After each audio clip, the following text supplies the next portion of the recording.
Hello students, कैसे हैं आप सभी लोग। लेक्चर 34 स्टेट लेजिस्लेचर पार्ट 2 में आप सभी का स्वागत है। देखिए, पार्ट 2 है। आपको अभी भी बता रहा हूँ कि स्टेट लेजिस्लेचर एग्जाम में सिर्फ पूछा जाता है लेजिस्लेटिव असेंबली के साथ जब लेजिस्लेटिव काउंसिल जुड़ जाती है। यहीं पर आपके डाउट से स्टार्ट होते हैं। अगर ये नहीं हो तो आपको इसको पढ़ने में ज्यादा टाइम नहीं लगेगा। मुश्किल से आधे घंटे का लेक्चर है पूरा। बट क्योंकि यहाँ पर ये चीजें ऐड कर दी जाती हैं तो इसमें थोड़ी सिचुएशनल चीजें बदल जाती हैं और इस चक्कर में आपको इस पूरे पेपर को पढ़ना पड़ता है। देखिए, यहाँ पर जैसे आपको बताया स्टेट लेजिस्लेचर की जब हम बात कर रहे हैं तो यहाँ पे legislative assembly and legislative council दोनों चल रहा होता है। तो जहाँ पे लेजिस्लेटिव असेंबली लेजिस्लेटिव काउंसिल है, मैं आपको बता चुका हूँ, यूपी में है, बिहार में है, महाराष्ट्र में है, कर्नाटक में है, आंध्र प्रदेश में और तेलंगाना में। जे&के में थी, उसे खत्म कर दिया गया है। तो अब ये लेजिस्लेटिव असेंबली लेजिस्लेटिव काउंसिल होने के चक्कर में जब भी कोई बिल आता है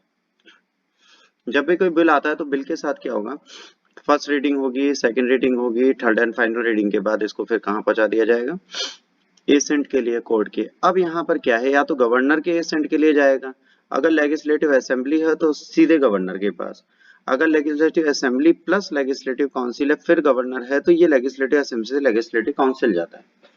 अब मान लीजिए इसको हमने लेजिस्लेटिव काउंसिल में पहुंचा दिया और लेजिस्लेटिव काउंसिल इसको कंसीडर करने लगी, तो ये इसको पहली बार में 3 बार और दूसरी बार में 1 बार, मतलब 4 महीने किसी भी बिल को डिले करने की पावर रखती है।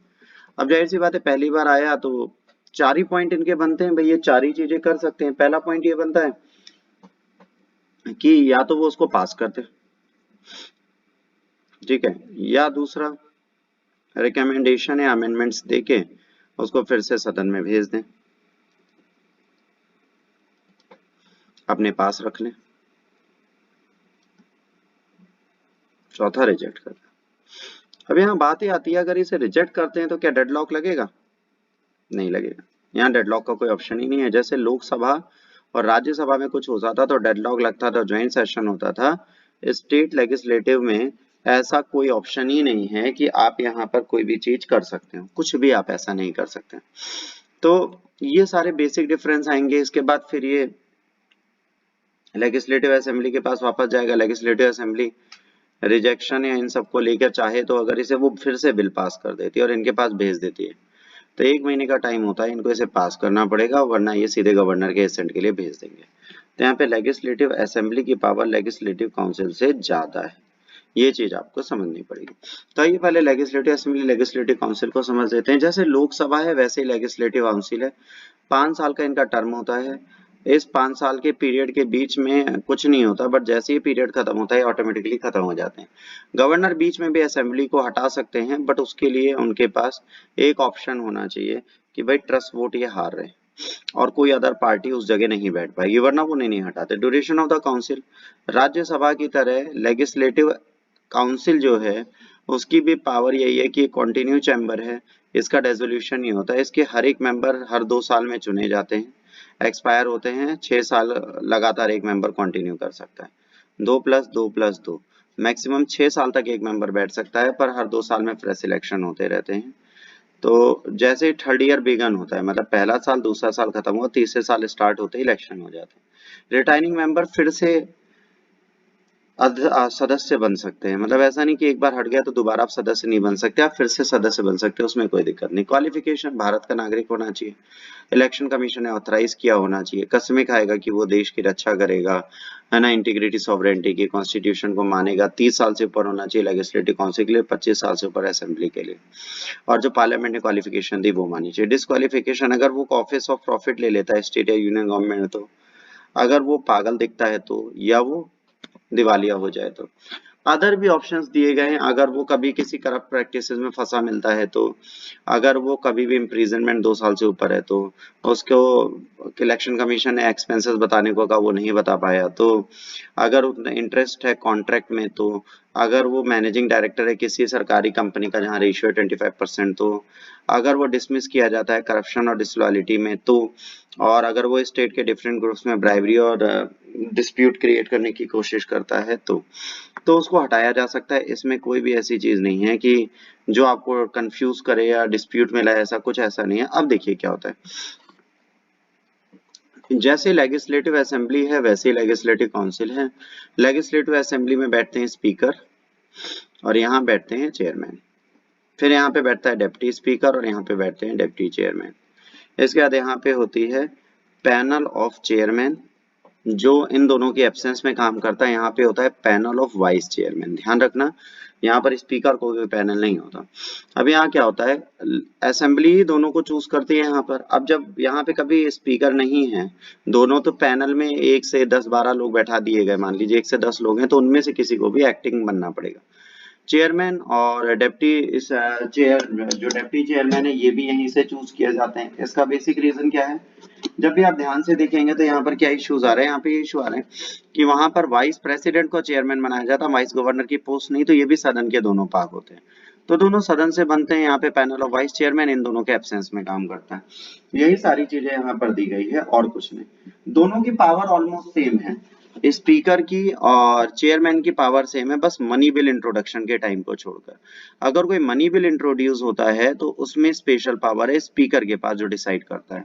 यहाँ पर लेजिस्लेटिव काउंसिल की पावर कम है। देखिए 6 राज्यों में लेजिस्लेटिव काउंसिल है तो ज्यादा इंपॉर्टेंस नहीं रखती, बट क्योंकि सिर्फ 6 राज्यों में है तो यूपीएससी के लिए इंपॉर्टेंस रखती है। यूपीएससी वही क्वेश्चंस पूछता है जो हम लोगों के दिमाग से बाहर जाए।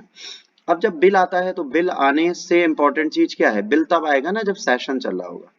तो भाई सेम जो लोकसभा में है कि भाई 6 महीने में मिनिमम 1 बार आपको मिलना है, साल में 2 बार आपको मिलना ही मिलना है। हम लोग 3 बार मिलते हैं। तो भाई जब सभा स्टार्ट होगी तो समन किया जाएगा उसे, ठीक है, तो इसकी समनिंग करी जाती है। समनिंग मान लीजिए जैसे कोई सेशन, विंटर सेशन है, वो 1 नवंबर से स्टार्ट हुआ और 30 नवंबर तक चल रहा है, तो इस विंटर सेशन में जब इनको समन किया जाएगा शीतकाल में, तो वो क्या होगा, यहाँ पर गवर्नर साहब कहेंगे कि सेशन स्टार्ट करें, हम बुलाते हैं। इसके बाद गवर्नर का रोल खत्म हो जाएगा, अब स्पीकर का और चेयरमैन का स्टार्ट हो जाएगा। अब ये एडजर्न कर सकते हैं। एडजर्न मतलब डेली की कार्यवाही, मतलब 1 से 30 तक कार्य चल रहा है तो 1 तारीख की कार्यवाही 3 पार्ट में इसको एडजर्न करना, फिर 2 तारीख को, फिर 3 तारीख को। और इसी एडजर्न में साइनेड आई भी एक ऑप्शन होता है कि मान लीजिए कोई इश्यूज हो गए तो इन्होंने इसको कोर्ट को एडजर्न साइनेड आई कर लिया, मतलब कुछ समय के लिए इसको होल्ड कर दिया। जब इसे कुछ समय के लिए होल्ड कर दिया तो ये भी चीजें यहाँ पर होती रहती हैं, इसे भी हमें देखना होता है। तो ये चीजें चलती हैं और यहाँ पे ओथ एंड अफर्मेशन दी गई है, तो इसको अभी हम बाद में पढ़ेंगे, अभी पहले यहाँ पर बेसिक चीजें देख लेते हैं।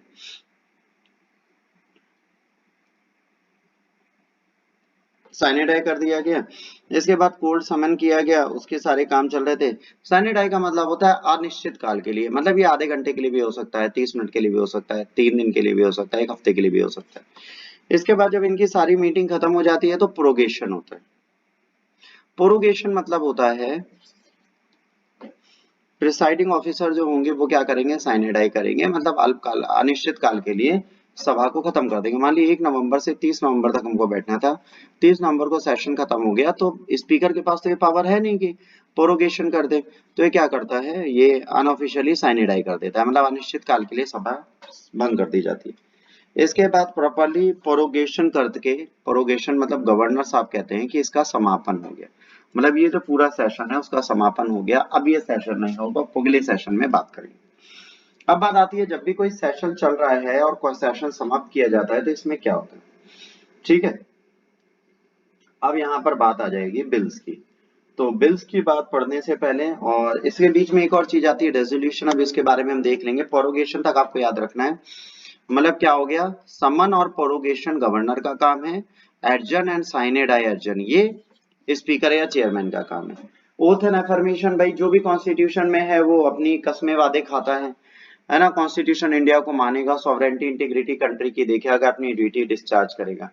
अनलेस टेक ओथ वो क्या लेगा, before taking and subscribing the prescribe oath and affirmation when he knows that he is not qualified, he is disqualified for its membership, जब उसे पता है तब, when he knows कि उसको सिटिंग के लिए मना किया गया तब वो यहाँ पर नहीं आएगा। वेकेशन, ड्यूअल मेंबरशिप ले ले, अगर वो लेजिस्लेटिव असेंबली लेजिस्लेटिव काउंसिल दोनों का मेंबर बन जाए तो एक की सीट इसको छोड़नी पड़ेगी। डिस्क्वालिफिकेशन, अगर इसने कोई ऐसा काम किया कि डिस्क्वालीफाई कर दी गए तो रेजिग्नेशन या रिजाइन कर दे तो, एब्सेंस अगर वो 60 दिन से ऊपर बिना नोटिस के एब्सेंट है तो, अगर कोर्ट उसको एक्सपेल कर दे तो, अगर हाउस उसे एक्सपेल कर दे तो, अगर वो प्रेसिडेंट या वाइस प्रेसिडेंट बन जाए तो, या गवर्नर बन जाए तो, इस समय पर इन्हें सीट छोड़नी पड़ती है। प्रेसाइडिंग ऑफिसर आपको बता दिया, स्पीकर, डिप्टी स्पीकर, चेयरमैन और डिप्टी चेयरमैन ही होते हैं। स्पीकर ऑफ द असेंबली ऐसे ही चूज किया जाता है। वो क्या करता है, सभा को संभालता है, वहां की प्रोसीडिंग देखता है, कॉन्स्टिट्यूशन का प्रोटेक्टर है, रूल्स एंड प्रोसीजर बनाता है, बिजनेस देखता है डेली के, ये सस्पेंड कर सकता है, मीटिंग को अर्जन करता है, क्वारम देखता है कि मिनिमम कितना है, ये वोट नहीं करता बट जब इक्वेलिटी आ जाती है तब वोट करता है, वो सीक्रेट सिटिंग बुला सकता है लीडर्स की, ये डिसाइड किया मनी बिल है या जनरल बिल है, ये decide the question of disqualification, assembly में कोई भी है ना एंटी डिफेक्शन लॉ के थ्रू तो 10 शेड्यूल से उसको वो हटा सकता है। डेप्टी स्पीकर असेंबली का इसकी जगह बैठते हैं, जब वो नहीं होते, ये दोनों सदन से ही चुने जाते हैं, ये सीट विकेट कर सकते हैं रिजाइन करके, मेंबर असेंबली का बन गए, अगर ये रिमूव हो जाते हैं रेजोल्यूशन पास होता है, रेजोल्यूशन को दोनों के लिए 14 दिन का ऑप्शन दिया जाएगा। चेयरमैन ऑफ द काउंसिल, ये एक पोस्ट है, यहाँ पर अगर तीनों नहीं है तो ये चीज होगी, ये लोग बैठेंगे तो चेयरमैन ऑफ द काउंसिल होते हैं, ध्यान रखिएगा, ठीक है। चेयरमैन ऑफ द काउंसिल जो होते हैं ये क्या होते हैं, चेयरमैन ऑफ द काउंसिल जो होंगे, जो लेजिस्लेटिव काउंसिल है उसके हेड होंगे, जैसे राज्यसभा में चेयरमैन होते हैं इसी तरह बैठते हैं। इनका भी कार्य वही है जो ये करते हैं, बस इसमें एक कार्य जो स्पीकर और चेयरमैन में अंतर है वो है मनी बिल को डिसाइड करना, बाकी दोनों के काम सैलरी सब एक जैसी है। डिप्टी चेयरमैन अगर ये नहीं बैठ रहे तो यहाँ पर डिप्टी चेयरमैन होते हैं जो इनकी जगह बैठते हैं। इन दोनों को भी 14 दिन की नोटिस ही दी जा सकती है, तभी इन्हें बाहर हटाया जा सकता है। मैंने आपको बता दिया कि एक पैनल ऑफ वाइस चेयरमैन बैठाया जाता है लेजिस्लेटिव काउंसिल के लिए, और एक चेयरमैन का पैनल बैठाया जाता है लेजिस्लेटिव असेंबली के लिए। ये बेसिक चीजें और हो गई। सेशन में समनिंग, समनिंग तभी होती है जब सेशन अपना 6 महीने में मिल रहा होता है, जब भी कोई, जैसे हमारे यहाँ विंटर बजट और समर रेन सेशन चलता है जिसे मानसून सेशन बोलते हैं, इसी तरह स्टेट अपने सेशन बनाती है, इनको बुलाया जाता है, फिर इनको बीच बीच में एडजर्न किया जाता है, डेली और वीक और आवरली एडजर्न करने की सारी पावर स्पीकर या चेयरमैन के पास है। प्रोरोगेशन करने के लिए जो प्रिसाइडिंग ऑफिसर है वो साइनेडाई कर देते हैं, ठीक है, और इसके बाद गवर्नर ऑफिशियली सेशन समाप्त कर देते हैं। डिसोल्यूशन, भाई संसद समाप्त हो गई, समापन हो गया, किसी भी चीज का समाप्ति आ गई। अगर समापन हो गया तब क्या होगा, अगर असेंबली भंग हो गई, असेंबली रही नहीं तब क्या होगा, तो भाई कोई ना कोई बिल तो ऐसा होगा जो उस कंडीशन में रुका होगा, उसका क्या होगा क्वेश्चन। अब जाहिर सी बात है लेजिस्लेटिव असेंबली लेजिस्लेटिव काउंसिल है, वहां ज्यादा बात है। एक बिल असेंबली में लैप्स हो जाता है, ठीक है, और वो a bill pending in assembly lapses, originate assembly में हुआ या ट्रांसमिट हुआ काउंसिल में, उसे खत्म कर दिया जाएगा। एक बिल असेंबली में पास हुआ बट काउंसिल में पेंडिंग है, वो लैप्स हो जाएगा। एक बिल काउंसिल में आया बट असेंबली ने पास नहीं किया, वो लैप्स नहीं होगा क्योंकि काउंसिल ने दिया।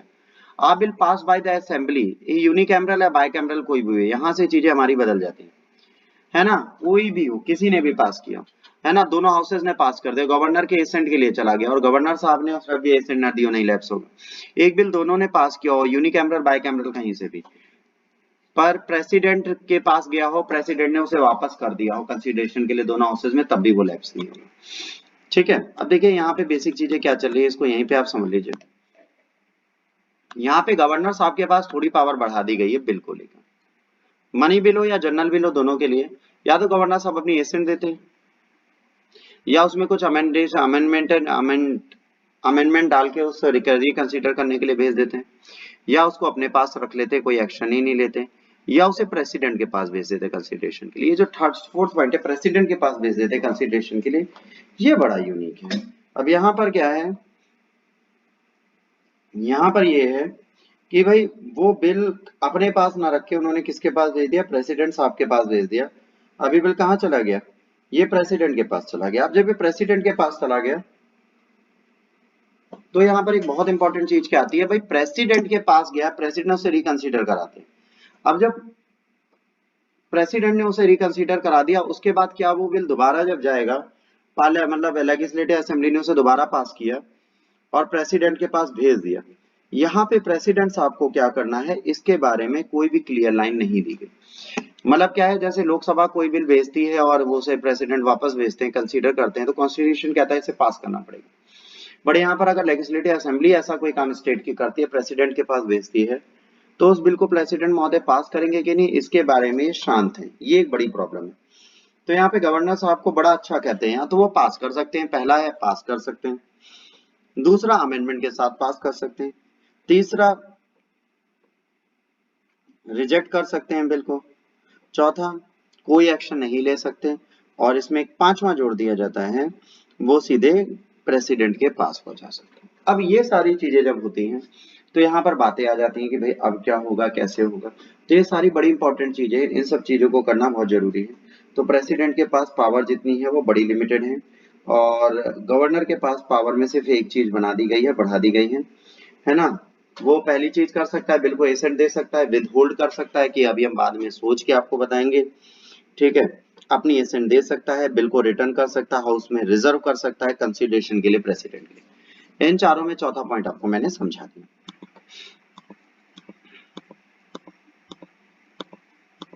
क्लियर है। अब यहाँ पे कोरम क्या होता है, मनी बिल के साथ क्या है, मनी बिल जो होता है वो लेजिस्लेटिव असेंबली में पास होता है, लेजिस्लेटिव काउंसिल में जाता है, लेजिस्लेटिव काउंसिल उसे पास करती है, अगर उसे पास नहीं करती 14 दिन बाद वो उसे ऑटोमेटिकली पास मानते हैं और सीधे गवर्नर के पास चला जाता है। 99% टाइम गवर्नर उसे एसेंट दे देते हैं, गवर्नर की परमिशन से मनी बिल आता है। Money bill state finance importance के लिए होता है, इसलिए उसे रोकते नहीं। कोरम क्या होता है, कोरम का सिंपल सा मतलब है कि एक ऑफरिंग चलाने के लिए कितना, तो जैसे 403 सीट्स हैं तो इसका 1/10 तो कम से कम है, मतलब 45 बंदे कम से कम आएंगे तभी तो हम सेशन चलाएंगे। और यहाँ पर कोरम नहीं होगा तो कोई मीटिंग हाउस की नहीं होगी। वोटिंग, भाई मेजोरिटी ऑफ वोट होता है, जाहिर सी बात है किसी भी चीज के लिए ऑर्डिनरी मेजोरिटी हर जगह चाहिए, पर अगर स्पीकर और चेयरमैन को हटाना है तो आपको स्पेशल मेजोरिटी चाहिए होती है, 2/3 चाहिए होती है। अगर स्पीकर और ये लोग बैठे हुए हैं वो वोट नहीं करते, बट जब इक्वल वोट आ जाता है तब वो अपने वोट को कास्ट कर सकते हैं। लैंग्वेज, अगर लैंग्वेज की बात करोगे, कॉन्स्टिट्यूशन ऑफिशियल स्टेट इंग्लिश और हिंदी में चलते हैं, but language transaction of business के लिए वो अपनी लैंग्वेज को भी यूज कर सकते हैं, है ना, कि आप अपनी मदर टंग में यूज करें। State legislature authorised to decide whether is continue और discontinue English as a floor of language. English को ये कंटिन्यू करेंगे कि नहीं करेंगे, स्टेट लेजिस्लेचर को खुद डिसाइड करना था, पर इन्होंने अभी से कंटिन्यू कर रखा है। In case of Himachal Pradesh, Manipur, Meghalaya, Tripura, the time limit is 25 years and Arunachal Pradesh, Goa, Mizoram में 40 साल की लिमिट है कि अपनी लैंग्वेज और इंग्लिश दोनों में ये कर सकते हैं। बाकी स्टेट हिंदी में बहुत ज्यादा सदन की कार्रवाई करते हैं तो कोई टेंशन वाली बात नहीं है। Right of minister and advocate general, देखिए ये जिस हाउस के मेंबर नहीं है उस हाउस में भी जा सकते हैं, और मेंबर नहीं है तो भी जा सकते हैं। ये हर एक मीटिंग और सेशन में बैठ सकते हैं, पर ये वोट नहीं कर सकते। पहला, मिनिस्टर उस प्रोसीडिंग में जा सकता है जिस हाउस का मेंबर नहीं है, और minister who is not the member of either houses वो पार्टिसिपेट कर सकता है दोनों प्रोसीडिंग में, पर ये लोग वोट किसी प्रोसीडिंग में नहीं कर सकते। आज इस लेक्चर में इतना ही। अगर आपको लेक्चर अच्छा लगा लाइक शेयर सब्सक्राइब करिए, अगर बुरा लगा डिसलाइक करिए, पर डिसलाइक करके हमें जरूर बताइएगा आपने डिसलाइक क्यों किया। अगले लेक्चर तक के लिए God bless you all, take care, जय हिंद, वंदे मातरम।